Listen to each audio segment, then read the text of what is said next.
चंद दिन जो हैं, ये आने वाले कुछ दिन काफी हसास हो सकते हैं, खतरनाक भी हो सकते हैं। पीडीएम की सारी जमातें ये चाहती हैं कि पाकिस्तान में चाहे मार्शल लॉ लग जाए, जो मर्जी हो जाए इस मुल्क में, इलेक्शन नहीं होना चाहिए। लाखों की तादाद में लोग शामिल होते हैं और निकलते हैं, शामिल होते हैं और निकलते हैं। ये चल रहा है लॉन्ग मार्च।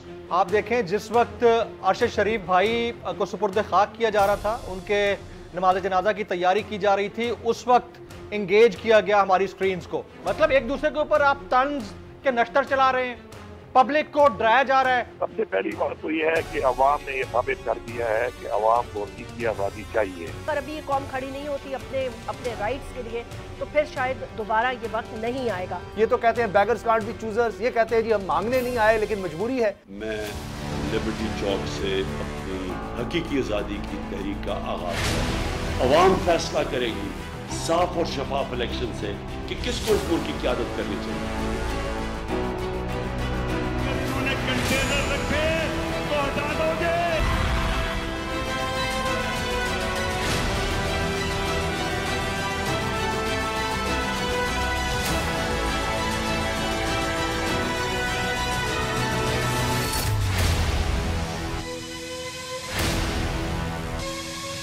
वेलकम बैक नाजरीन। इस ट्रांसमिशन के हिस्से में हमारे साथ इमरान रियाज खान साहब हैं, हमारे साथ उसामा गाजी हैं और जमील फारूकी हैं। मैं गुफ्तगू का आगाज़ अपने कॉलीग से ही करूंगी। हम ब्रेक पर चले गए थे, उसामा आपने अपना कमेंट किया। इमरान, मैं आपसे ये पूछना चाहती हूँ कि आपकी एनालिसिस क्या है, आप क्या फोरसी कर रहे हैं? आपने कहा चंद दिन जो हैं, ये आने वाले कुछ दिन काफ़ी हसास हो सकते हैं, ख़तरनाक भी हो सकते हैं, और अल्लाह ताला सबकी हिफाजत करे। एक मार्च है, लोग भी निकल रहे हैं उसमें, और आपको पता है यूजुअली दुश्मन भी घात लगाए बैठा होता है कभी ना कभी, खुदा न खास्ता ऐसे किसी मौके से फ़ायदा उठाने का। पाकिस्तान के मुल्क से बाहर भी बहुत सारे दुश्मन हैं, लेकिन आप क्या फोर्स ही कर रहे हैं? खान साहब जी मैं आपको बता देता हूँ जैस्मीन। एक्चुअली मेरे पास जो इन्फॉर्मेशन है वो गेम पॉलिटिकल लोगों के हाथों से निकल जाएगी और गेम नॉन पॉलिटिकल लोगों के हाथों में चली जाएगी। पाकिस्तान को फिर धकेल दिया जाएगा एक ऐसी दलदल में जिससे पाकिस्तान बड़ी मुश्किल से निकलता है जब भी उसमें फंसता है तो, और इसके लिए बहुत सारे जवाब घड़े जाएंगे। पीडीएम की सारी जमातें ये चाहती हैं कि पाकिस्तान में चाहे मार्शल लॉ लग जाए, जो मर्जी हो जाए इस मुल्क में, इलेक्शन नहीं होना चाहिए। क्योंकि इलेक्शन में धांधली करके भी इमरान खान को 2/3 अक्सरियत लेने से ये नहीं रोक पाते हैं। जब ये 2/3 अक्सरियत लेने से इमरान खान को नहीं रोक पाएंगे धांधली के बावजूद, तो फिर इलेक्शन में जाने का फायदा क्या है? और इमरान खान अपनी कमिटमेंट के मुताबिक वापस आने के बाद नैब के कवानीन को जिंदा करेंगे, नैब को वापस दांत भी लगाएंगे, उसके बाद कानून साजी भी सख्त करेंगे, नैब की अदालतों में नए जजेस भर्ती भी करेंगे, और ये जो सारे केस बंद हुए हैं, NRO 2 हुआ है, ये वापस रिवर्स भी करेंगे। इस खौफ की वजह से पीडीएम की जमातों ने यह फैसला किया है कि दुनिया इधर से उधर हो जाए, मुल्क में चाहे मार्शल लॉ लग जाए, चाहे इमरजेंसी लग जाए, चाहे अवाम के साथ कुछ भी हो जाए, हमने किसी कीमत पर इलेक्शन नहीं करवाना। क्योंकि इलेक्शन जीतने का तो सवाल ही पैदा नहीं होता इस माहौल के अंदर। ये 13-13, 14-14 इकट्ठे मिलकर हार रहे हैं। जब ये अलग अलग अपने टिकट पे इलेक्शन लड़ेंगे तो सोचिए आप, इमरान खान इनका फुटबॉल बना देगा, वो ये हालत इनकी कर देगा। लॉन्ग मार्च को आपने देख लिया ना, बच्चे, बूढ़े, औरतें, खवातीन, छोटी बच्चियां, बुजुर्ग लोग, ऐसे लोग जो व्हील चेयर्स के ऊपर हैं, वो लॉन्ग मार्च के साथ जा रहे हैं। लाखों की तादाद में लोग शामिल होते हैं और निकलते हैं, शामिल होते हैं और निकलते हैं। ये चल रहा है लॉन्ग मार्च। हर आदमी सवाब समझ के उसका हिस्सा बन रहा है, क्योंकि ये लॉन्ग मार्च किसी हुकूमत के लिए नहीं है, ये पाकिस्तान को हकीकी आज़ादी दिलाने के लिए लॉन्ग मार्च है। और जो अरशद भाई ने लकीर खींची है ना, उस लकीर के उस तरफ खड़े हुए चेहरे बड़े क्लियर हो गए प्रेस कॉन्फ्रेंसों के बाद। साफ पता चल रहा है कि वो कौन था। ये जो कौन था ना, इसका जवाब खुद कल दे दिया कि वो कौन था। हर चीज बहुत क्लियर हो गई है, हर चीज बहुत क्लियर हो गई है। और खून से लकीर खींची अरशद शरीफ ने कि ये खड़े हैं वो लोग, पहचान लो इन्हें। और वो अब हमने पहचान भी लिए हैं पूरे पाकिस्तान ने। तो ये पाकिस्तान के साथ एक भयानक तजर्बा किया जा सकता है अगले 4-5 दिनों के अंदर। लेकिन इमरान, एक ये बात बताइएगा, with your experience and with our experience, और जो हम देखते रहे हैं या जो हम सुनते रहे हैं या जो हम समझते रहे हैं, या तो हमारी अकलों पे ही पर्दे पड़े हुए हैं कि हम सुनते कुछ हैं और जल्दी अपने दिल से मनो से मान लेते हैं और फिर उसके पीछे लग जाते हैं कि शायद ये सच है। मुझे ये बताइए, आज के दौर में कौन सी इंटरनेशनल कम्युनिटीज़, कौन से लोग मतलब ये चीज़ बर्दाश्त कर सकेंगे? पाकिस्तान तो और बहुत बहुत पीछे चला जाएगा। माशी तौर पर तो पाकिस्तान वैसे ही इतना ज्यादा ज़बीबोस हो चुका है। डू यू थिंक कि कोई इंटरनेशनल मैं आपको अमेरिका का स्टेटमेंट बता देता हूं। मैं आपको मैं अगर इस तरह की कोई सिचुएशन हुई, देखिए ये मैं अगर कह के कह रहा हूं, जी ये कंडीशनल है मेरी बात। अगर ऐसी कोई सिचुएशन हुई तो मैं आपको अमेरिका का स्टेटमेंट बताता हूं, स्टेट डिपार्टमेंट का उनका, आप इसको लिख लें और आपको एग्जैक्टली अगर यही स्टेटमेंट ना मिले तो फिर आप कहिएगा कि हम पाकिस्तान की अंदरूनी सूरत हाल को बड़ा क्लोजली मॉनिटर कर रहे हैं और हम उम्मीद करते हैं कि पाकिस्तान में जमहूरियत जो है वो वापस आएगी। अमरीकी अवाम और पाकिस्तानी अवाम के लिए जो अमरीकी अवाम की कमिटमेंट है उसमें आज तक कभी कोई कमी नहीं आई, और पाकिस्तान के जो हालात हैं काफ़ी अरसे से सियासी और माशी तौर पे बहुत ज़्यादा खलफिशार का शिकार थे, वहाँ पे बड़ा अनरेस्ट था, और हम जो नया रजीम है पाकिस्तान में जमहूरियत की बहाली के लिए, उसके साथ राब्तों पर हमारा इत्तफाक है और हम जो नया रजीम है जमहूरियत की बहाली के लिए उससे राब्ते में रहेंगे। ये अमेरिकन स्टेट, मैं आपको बता रहा हूं कि अगर ये हुआ तो अमेरिकन स्टेटमेंट यही होगा, ये आप याद रखिएगा। जमील, आप भी इस बात से एग्री करते हैं कि खुदा न खास्ता, अच्छा ये जो लाशों की बात कर रहे थे और वाडा साहब ने जो डराना धमकाया, मैंने बड़ा राब्ता करने की कोशिश की, मैंने कहा उनका मौक़िफ़ तो लूँ ना भाई, आप कह रहे हैं मेरे पास सारा मवाद मौजूद है, मुझे पता है इस तारीख को उन्होंने वापस आना था, इस बंदे से वो राब्ते में थे, मुझे सब पता है, मैं सब कुछ जानता हूँ, लेकिन मैं वक्त आने पर बताऊँगा और मैं उनको टारगेट किलिंग भी करवा दूँगा। यानी कि इस तरह की बयानात आपने नेशनल टेलीविजन पर दिए हैं और कोई उनकी अकाउंटेबिलिटी नहीं हो रही। तो Jamil, do you also agree कि खुदा न खास्ता इस तरह के खतरनाक हालात बन सकते हैं? बना दिए गए हैं, बन कैसे सकते हैं आप? नहीं, अभी तो लॉन्ग मार्च चल रही है ना, अभी तो लॉन्ग मार्च चल रही है, खुदा न खास्ता भी लाशें तो नहीं गिरी। अभी तो एक हमारा भाई शहीद हुआ है, अल्लाह ताला उसको जन्नतुल फिरदौस में आला मुकाम दे, लेकिन अभी ऐसे हालात बने तो नहीं है ना, अभी तो लॉन्ग मार्च है। देखें जैस्मीन, बड़ा इंपॉर्टेंट होता है टाइमिंग का। आप देखें जिस वक्त अरशद शरीफ भाई को सुपुर्द खाक किया जा रहा था, उनके नमाज जनाजा की तैयारी की जा रही थी, उस वक्त इंगेज किया गया हमारी स्क्रीन्स को, और उस वक्त हालांकि उनकी कवरेज का वक्त बनता था। चलें, आपने किया, बहुत अच्छी बात है, लेकिन उसी हिसाब से खान साहब ने अपनी टाइमिंग को भी बिल्कुल राइटली सो आगे बढ़ाया। क्यों कि अगर ये 2 हफ्ते और डिले करते खान साहब तो उनका पर्पस भी सर्व नहीं होना था, और अरशद शरीफ भाई ने जो वाकयातन खून से लकीर खींची है उसके समरात भी ना मिल पा रहे होते। अब लोगों के अंदर एक एंगर की कैफियत है। देखें, हमें क्यों अरेस्ट किया गया, इमरान रियाज साहब को क्यों अरेस्ट किया गया, समी इब्राहिम भाई के साथ जो हुआ वो क्यों हुआ, अरशद शरीफ साहब के साथ हुआ वो क्यों हुआ? वो इसीलिए हुआ ना कि खौफ पैदा हो। ये जो लाशें गिराने की बातें की गई हैं, जो फैसल वाडा साहब ने की थी, बाद में भी की गई, वो इसलिए की गई क्योंकि खौफ पैदा हो। लेकिन जिस वक्त अरशद शरीफ साहब की तदफीन हो रही थी, उस वक्त प्रेस कॉन्फ्रेंस हो रही थी, उस प्रेस कॉन्फ्रेंस में जब यह बताया जा रहा था कि दहशतगर्दी के खदशात हैं, तो मेरी नजर में बड़ी हम्बली और मेरी पर्सनल ये ओपिनियन है, कोई इससे इख्तलाफ कर सकता है, आपको उस दहशतगर्दी के खतरे को काउंटर करना चाहिए था, बजाय इसके कि आप बैठ के मुल्क के पॉलिटिकल मामलात के ऊपर बात करते हैं। आप इससे डिसएग्री करना चाहें कर सकते हैं, लेकिन ये क्यों हो रहा है? अगर पाकिस्तान के अंदर किसी बड़ी पॉलिटिकल पार्टी को कोई इस तरह का खतरा है, लाशें गिरने का कोई खदशा है, तो हमारे सुप्रीम इदारे कर क्या रहे हैं? हमारी गवर्नमेंट क्या कर रही है? हमारी वजारत दाखिला क्या कर रही है?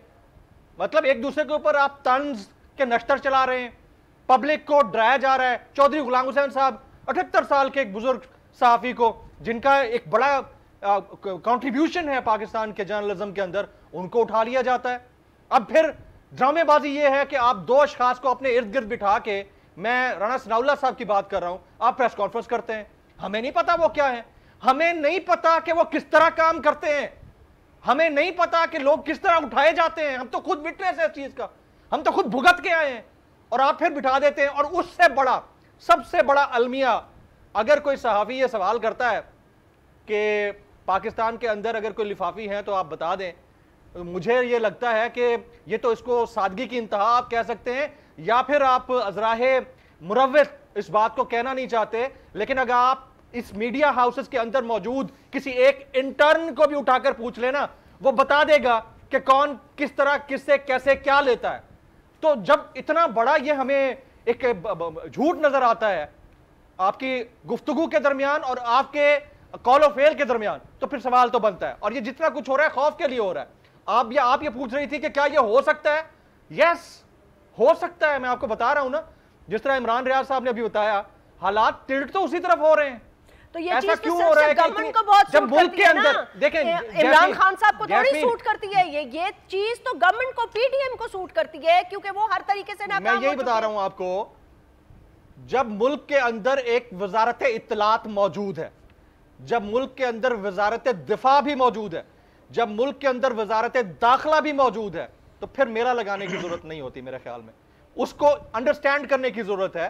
फिर इंडिया जो करता है करता रहे, वो बोलेगा टीवी पे ट्रांसमिशन कर रहा है। इंडिया कुछ भी बोले, जो भी बोले, लेकिन हम तो नहीं बोलेंगे ना। हम तो यही चाहते हैं कि मामला ठीक हो। देखें, जब दोनों तरफ से कॉन्फ्रंटेशन होती है ना जमील, जब एक तरफ से इल्जाम लगाया जाता है तो दूसरी तरफ से भी जवाब दिया जाता है। ये बात तो आपको माननी चाहिए। तो मैं कह रहा हूं कि खौफ भी है, हिरास भी है, ये सब रोना कुछ रो है। के बातों को नहीं दबाया जा सकता। फिर ये रोना रो के बातों को नहीं दबाया जा सकता कि फिफ्थ जनरेशन वॉरफेयर का मसला है। मैं यहाँ कुछ कह सकता हूँ? जी इमरान, जरूर कहिए। देखिए, मैं आपको एक चीज बताता हूँ।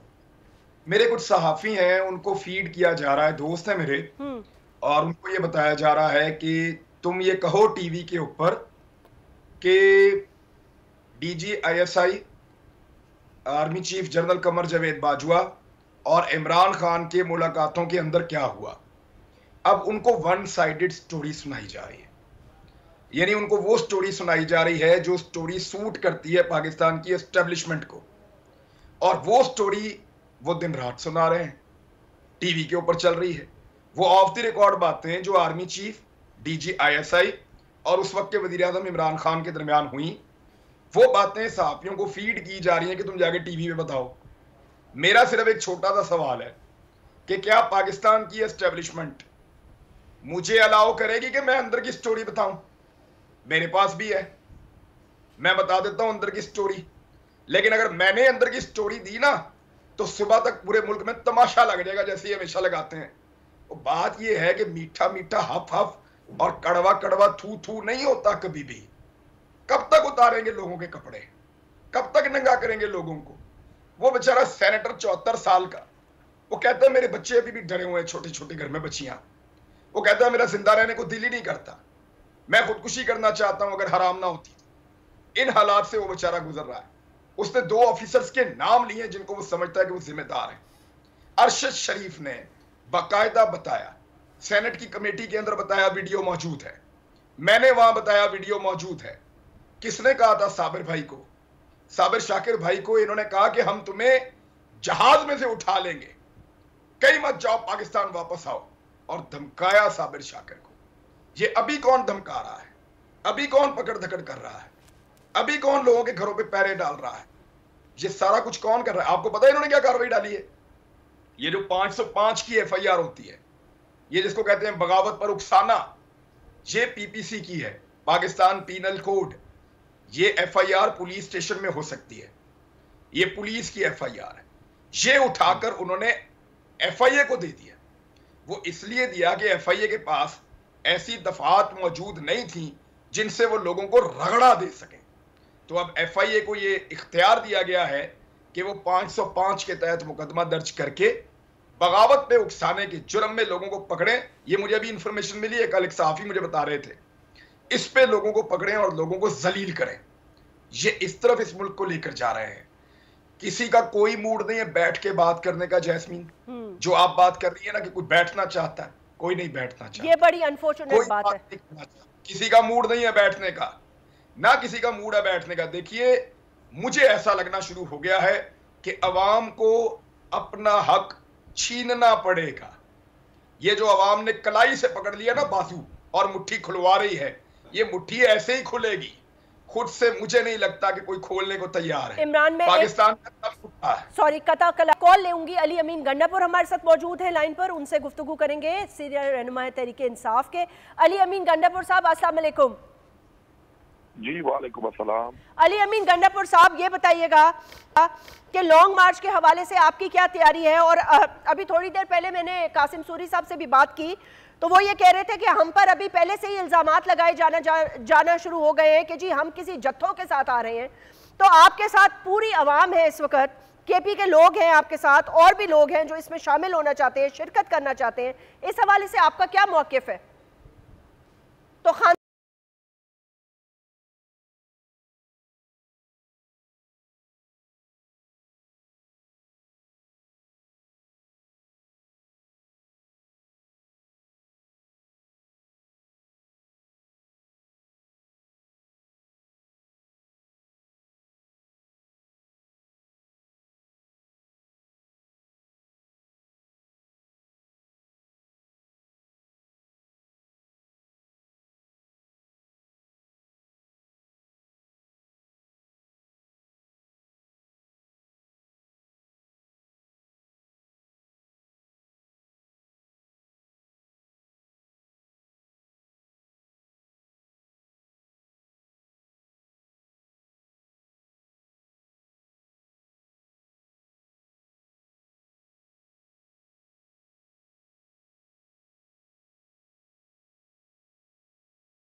आप देख रहे हैं इस वक्त इमरान खान साहब का हम लाइव आपको दिखा रहे थे कंटेनर पर क्या सूरत हाल है, कितना जोश है, कितना वलवला है। रात के 11:30 बज चुके हैं।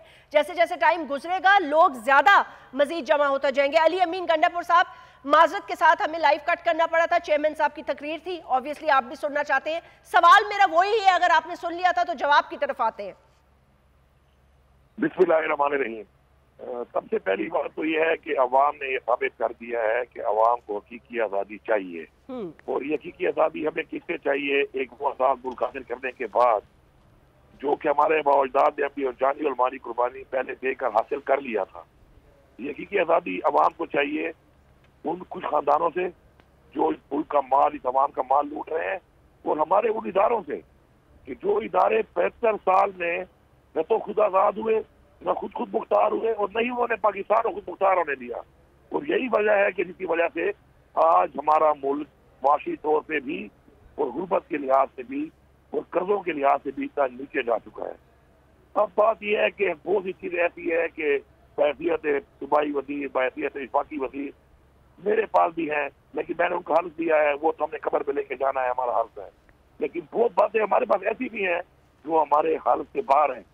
अगर हमने भी वो बातें शुरू कर दी तो मेरे ख्याल में जो हमारे खिलाफ कांफ्रेंस शुरू हो गई है, खुल्लम खुला आके हमारे इदारे एक सियासी पार्टी जो कि एक साजिश के तहत आई है, एक पीडीएम की हुकूमत जो साजिश के तहत आई है, उनके बयानिए के साथ बैठ गए हैं। तो फिर हमारे पास वो लोग मौजूद हैं कि जो हमारी पार्टी के एमएनए थे, और उनको जब हमने बिठाया कि आप ये कर क्या रहे हैं, उस वक्त तक इमरान खान का बयानी और पॉपुलैरिटी अवाम में आ चुकी थी, और वो सारे के सारे जिम्मा है। और मैं गवाह हूँ इस बात का कि उन्होंने कहा कि हमें जिन लोगों ने उस तरफ जाने का कहा है कि हमें वो कॉल कर ले, तो हम दोबारा इमरान खान के पास आने के लिए तैयार है, क्योंकि हमारी आवाम हमसे दूर हो रही है हल्कों में, और पॉलिटिकल आदमी अपने हल्के के अवाम के खिलाफ नहीं जा सकता, उसे इलेक्शन लड़ना होता है। लेकिन हम खुशी की है कि इमरान खान साहब ने कहा कि हम मुल्क के इदारों को, हम मुल्क को नुकसान नहीं देना चाहते। अच्छा, हमारी डिमांड क्या है? हमारी डिमांड है फ्री एंड फेयर इलेक्शन। अब फ्री एंड फेयर इलेक्शन से भी ये क्यों डर रहे हैं?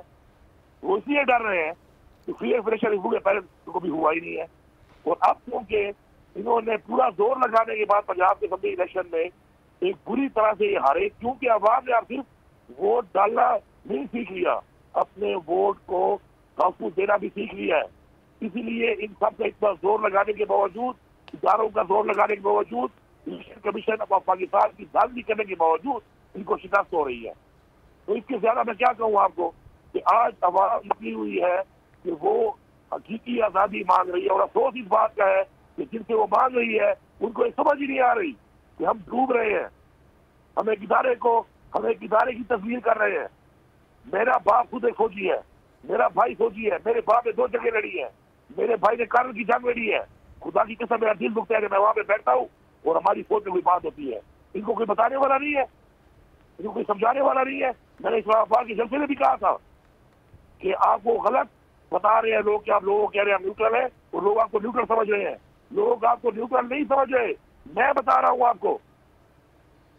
फिर भी उसके बाद ये हालात है, हालात बेहतर होने के बजाय बदतर होते जा रहे हैं। लोगों को उठाया जा रहा है, 75 साल के एक बुजुर्ग को उठाकर नंगा करके मारना, जो एक सेनेटर है इस वक्त, ये किस तरफ जा रहे हैं हम? कल को हमारे वालिदैन सेफ नहीं है, हमारे बुजुर्ग सेफ नहीं है, हमारे बच्चे सेफ नहीं है, हमारी बहनें माएँ पीढ़ियां सेफ नहीं है इस मुल्क में। अगर आज भी एक कौम नहीं निकलती, आज भी एक कौम खड़ी नहीं होती, तो मेरे ख्याल में उसके बाद दोबारा कभी ऐसा मौका नहीं मिलेगा। अली अमीन गंडापुर साहब, बहुत बहुत शुक्रिया। वक्त ने कहा अगर अभी ये कौम खड़ी नहीं होती अपने राइट्स के लिए तो फिर शायद दोबारा ये वक्त नहीं आएगा। मामलात पाकिस्तान के बहुत ही ज़्यादा नाजुक दौर से गुजर रहे हैं, बहुत ही संजीदा किस्म के डायलॉग की ज़रूरत है, जो अभी मेरे कॉलीग इमरान रियाज ने कहा कि कोई भी इसके मूड में नहीं है, कोई नई बात करना चाहता, चाहे वो हुकूमत वक्त ही क्यों ना हो, जिनका फ़र्ज़ ये बनता है कि वो तमाम लोगों के साथ डायलॉग और डिबेट का दरवाज़ा खोले। लेकिन उनकी हुकूमत के अंदर बदतरीन तशद्दुद, चाहे वो सियासतदान हो या सहाफ़ी हो, क्यों कोई जवाब नहीं दे रहा? ब्रेक के बाद हम गुफ्तगू जारी रखेंगे।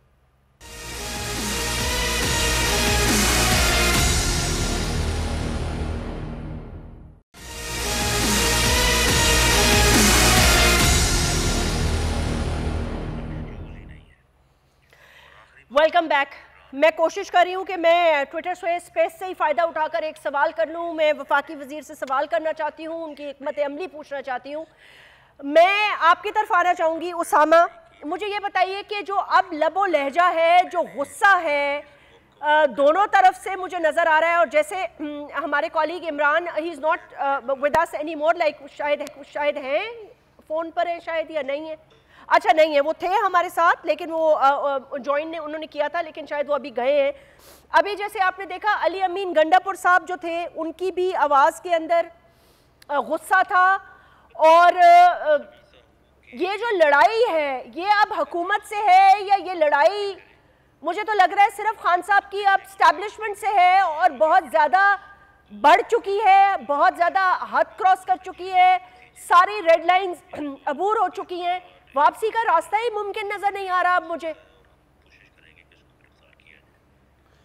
जैस्मीन, सूरत हाल तो जाहिर है कि काफ़ी इस वक्त हमें नज़र आ रहा है कि कशीदा सी है, और प्रेस कॉन्फ्रेंस के बाद ख़ास तौर पर। लेकिन मेरा ज़ाती ख्याल ये है कि अब भी मौका है और अभी भी बातचीत हो सकती है। लेकिन जाहिर है कि दोनों तरफ से नज़र आया कि कुछ मुलाकातें हुई हैं, लेकिन ये नज़र आया कि पीडीएम की तरफ से भी उतनी लचक नहीं दिखाई गई। कोशिश तो हुई है, बैक चैनल्स पर बातचीत हुई, इमरान खान साहब बड़ी दफ़ा कह चुके हैं जी मुज़ाकरात हो भी रहे हैं, नहीं भी हो रहे।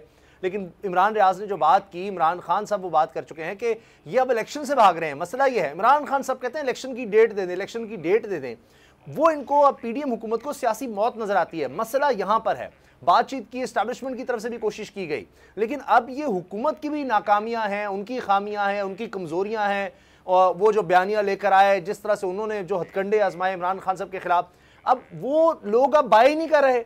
इसलिए आप देखिए एस्टैब्लिशमेंट को सामने आना पड़ा है प्रेस कॉन्फ्रेंस में। इसका मतलब है कि हुकूमत नाकाम हो गई। जो कुछ इमरान खान साहब कह रहे थे उसको आप बयानियाँ कहें, जो उनकी कोशिशें थी, जो उनकी बातें थी, उसको काउंटर करने में।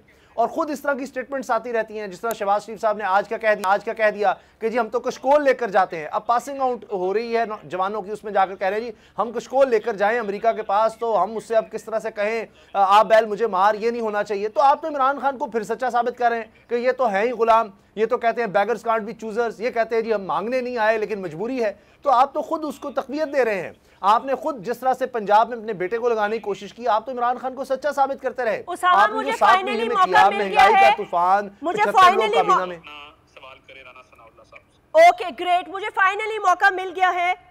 अस्सलाम वालेकुम, मेरी आवाज़ आ रही है तारर साहब?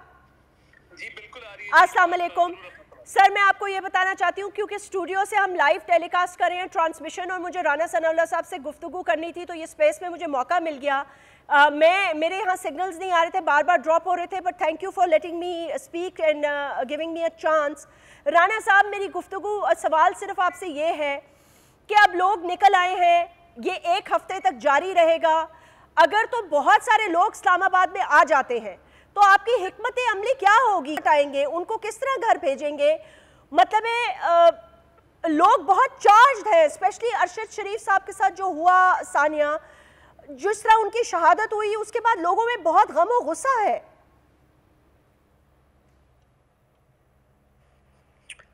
जी मैं अर्ज करता हूँ, देखें लोग जो लोग निकल आए हैं, नहीं लोग नहीं निकल आए, पीटीआई के हार्ड को जब भी कोई सियासी जमात इस किस्म का अमल करती है उसके हार्ड कोर वर्क हैं। ये वजह है कि लाहौर जैसे शहर में जो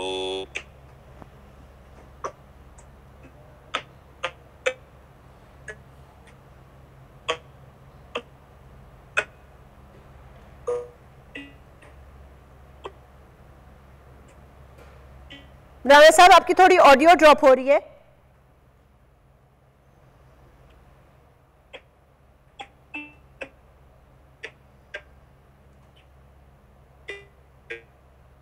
तारर साहब, राना साहब की ऑडियो ड्रॉप हो रही है या सिर्फ मुझे नहीं आ रही?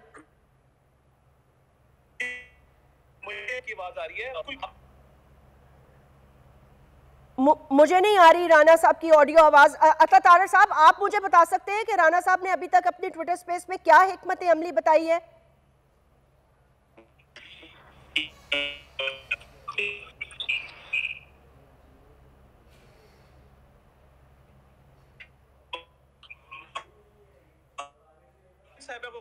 आवाज नहीं जा रही। जैस्मिन साहिबा, आपको राना साहब की आवाज आ रही है? नहीं तारर साहब, मुझे उनकी आवाज नहीं आ रही। आप मुझे बता सकते हैं, क्योंकि इस वक्त मैं लाइव ट्रांसमिशन में सब दुनिया सुन रही है और लाखों लोग सुन रहे हैं, तो आप मुझे बता सकते हैं।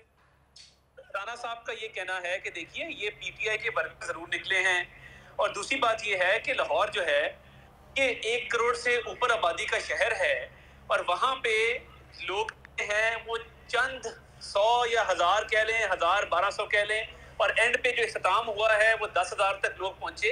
तो वो उस तरह का इनकलाब नहीं है जिस तरह की बातें इमरान खान साहब अपनी तकारीर में, अपने इंटरव्यूज में और अपनी प्रेस कॉन्फ्रेंसेस में करते हैं। देखिए अरशद शरीफ साहब की जो शहादत है, उनकी मौत है कीनिया में, उस पर बहुत सारे सवालात हैं, उसकी अब तहकीकात हो रही हैं।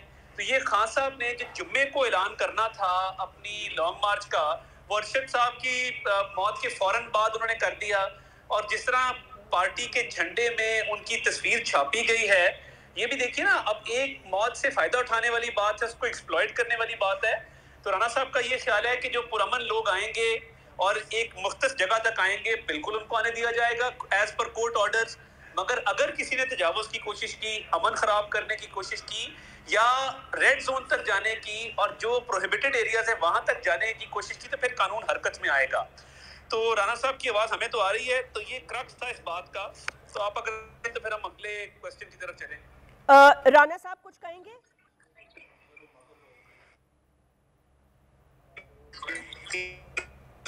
नहीं, अता तारर साहब सॉरी, मुझे उनकी आवाज नहीं आ रही, लेकिन आपने उनकी बात का मुझे क्रक्स बताया है। अता तारर साहब, मैं आपसे एक और बात पूछना चाहती हूँ। पूरा मुल्क बहुत ज्यादा गमजदा है। मेरी एक रिक्वेस्ट होगी, राना साहब की आवाज हमें आ रही है, कोई टेक्निकल इशू शायद आपके एंड पे है।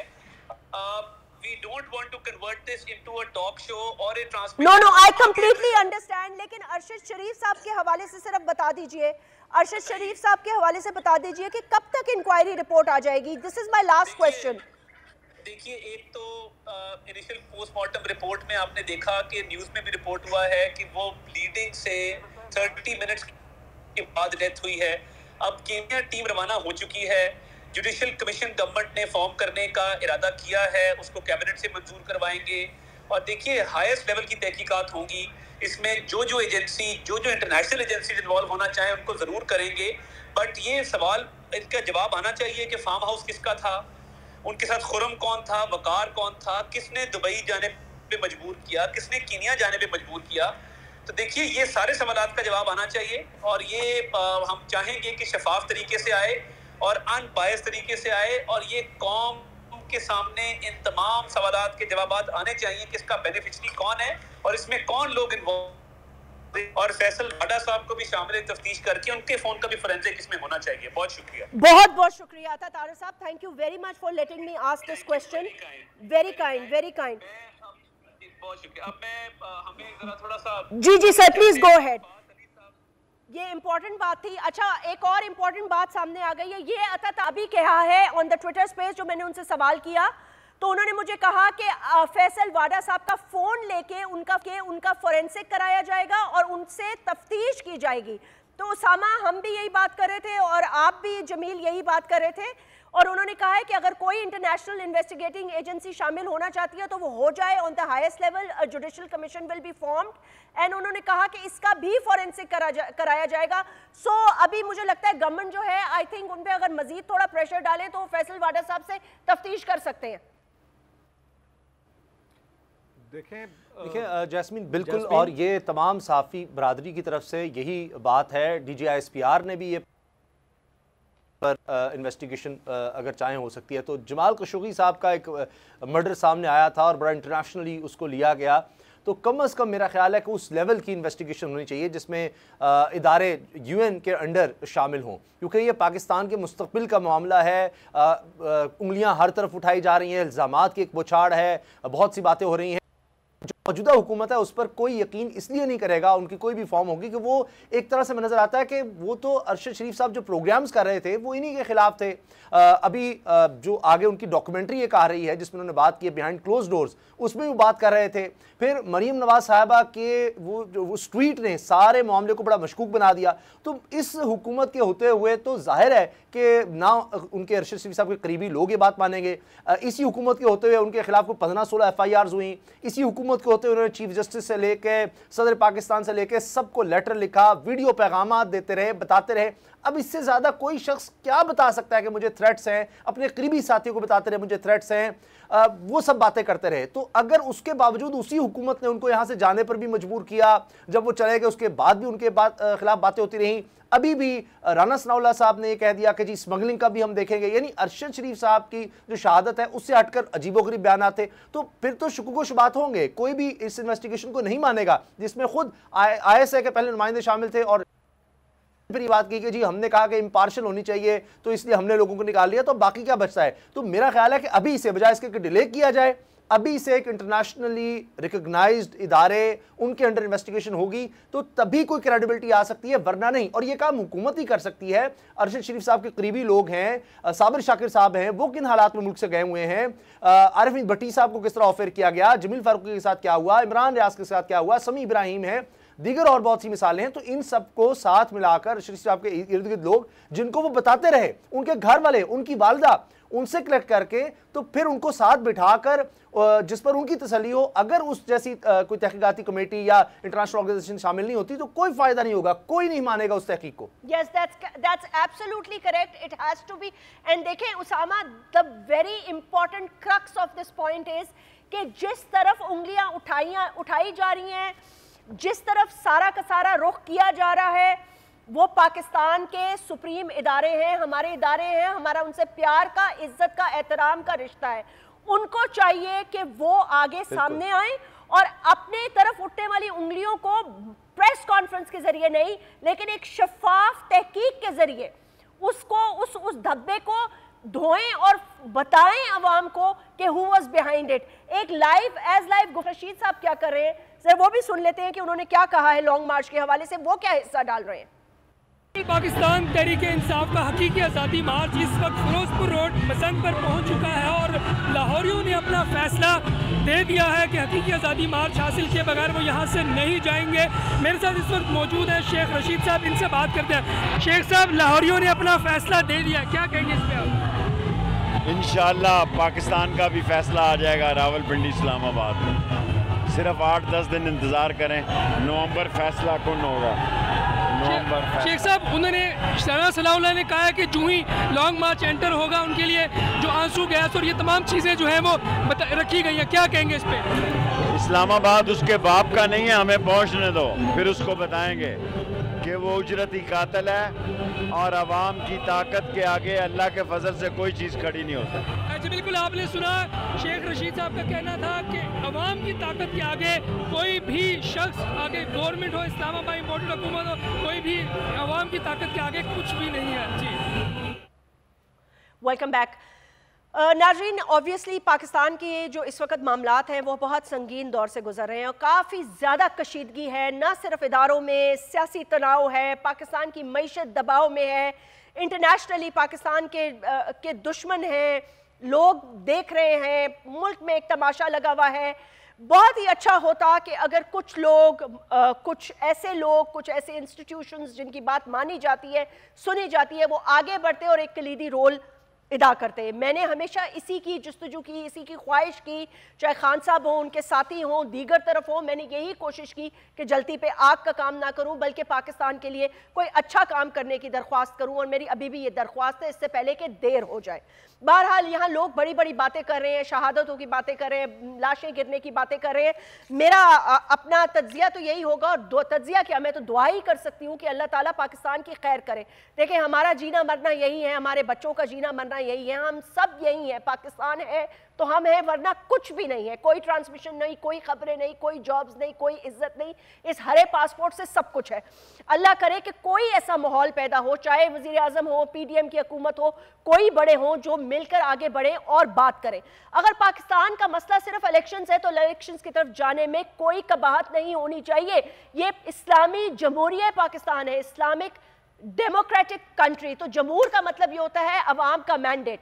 अगर खान साहब चाहते हैं कि इलेक्शंस की तरफ जाएं तो बात करने में कोई बुराई नहीं है। लम्हा ब लम्हा आप ट्रांसमिशंस भी देखते रहेंगे, बुलेटिन्स भी देखते रहेंगे, हम आपको बताते रहेंगे। जैसे जैसे हकीकी आज़ादी मार्च आगे बढ़ती रहेगी, उसी तरह रोज़ बोल की स्पेशल ट्रांसमिशंस आपके साथ होंगी। अपना ख्याल रखिएगा। For your feedback you can always write to me on my Twitter. अल्लाह हाफिज़।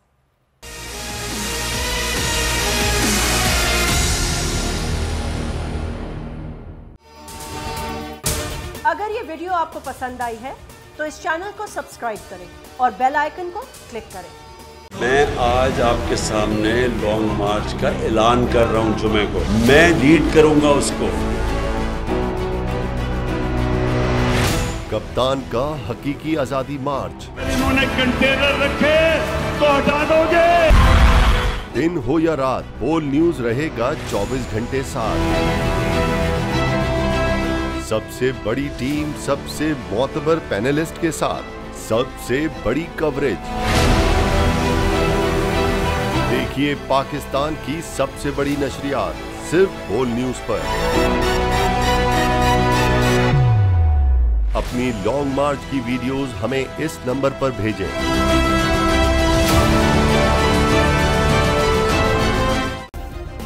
सब्सक्राइब करें और बेल दबाएं ताकि कोई खबर रह न जाए।